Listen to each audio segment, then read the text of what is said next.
Ooh, it's been a bumpier ride for the stock market recently. Is there more volatility to come? Meanwhile, is there more volatility in Bitcoin than the overall stock market? There are some interesting data points on that, and the biggest volatility story has been the uncertainty tied to Trump tariffs. Which countries are most exposed to that tariff threat? We'll explore all those themes in this week's Market Moves. Let's dive in. Okay, well, you might need a seatbelt for the stock market this year, according to one chief investment strategist. Lance Roberts of RIA Advisors is expecting volatility to climb.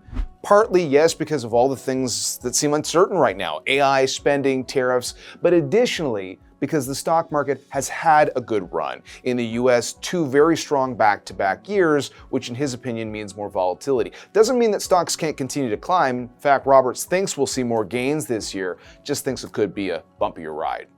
Speaking of wild rides, Bitcoin continues to carry more volatility than stock market investing. That's according to commodity strategist Mike McGlone of Bloomberg, who notes that volatility for Bitcoin is 3 times as much as the S&P 500.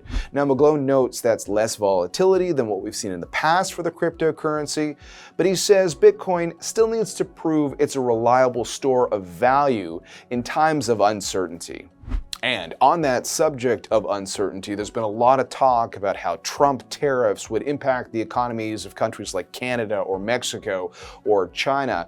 But there are some lesser discussed nations that might need to avoid a trade war at all costs. Bloomberg looked at the 50 top economies around the world and found, for example, that in Vietnam's case, it is more than 750 times more dependent on its exports to the US than the US is on exports, for example, to Vietnam. Meanwhile, Pakistan, Thailand, and some smaller EU nations like Finland, Ireland, Portugal, and Austria are among the countries with the highest imbalances in their relationships. They're all more than 150 times more reliant on their trading relationships with the United States. All right, those are our market moves for this week. What market moves are you watching? Let us know in the comments. Thanks very much for watching. Don't forget to subscribe. We'll see you next week.